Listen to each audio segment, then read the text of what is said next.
ನಾನು ಹಿಂದೆನೂ ಕೂಡ ನಿಮಗೆ ಹೇಳಿದ್ದೆ, ಯಾವ ನೆಹರು ಅವರ ಮರಿಮಗಳ ಹೆಸರನ್ನು ನೀವು ಇಟ್ಕೊಂಡಿದ್ದೀರಲ್ಲ, ಆ ನೆಹರು ಕೈಲೇ RSSನ ಬ್ಯಾನ್ ಮಾಡೋಕ್ಕಾಗಲಿಲ್ಲ.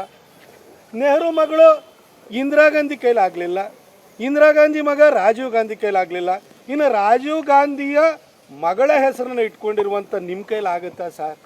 ನಿಮ್ಮ ಸಿದ್ದರಾಮಯ್ಯನವ್ರ ಕೈಲಾಗುತ್ತಾ? ನಿಮ್ಮ ತಂದೆನೂ ಕೂಡ ಈ ರಾಜ್ಯದಲ್ಲಿ ಗೃಹ ಸಚಿವರಾಗಿದ್ದರು. ಆ ಸಂದರ್ಭದಲ್ಲಿ ಕೋಲಾರದ ಹತ್ರ ಕಂಬಾಲಪಲ್ಲಿ ಘಟನೆ ನಡೀತು, ದಲಿತರನ್ನ ಸುಟ್ಟು ಹಾಕಿದ್ರು. ಅದು ಆ ದಲಿತರಿಗೆ ನ್ಯಾಯ ಕೊಡ್ಸೋಕ್ಕೆ ನಿಮ್ಮ ಅಪ್ಪನ ಕೈಲೂ ಆಗಲಿಲ್ಲ. ಇನ್ನು ನೀವೇನು ಮಾಡ್ತೀರಿ?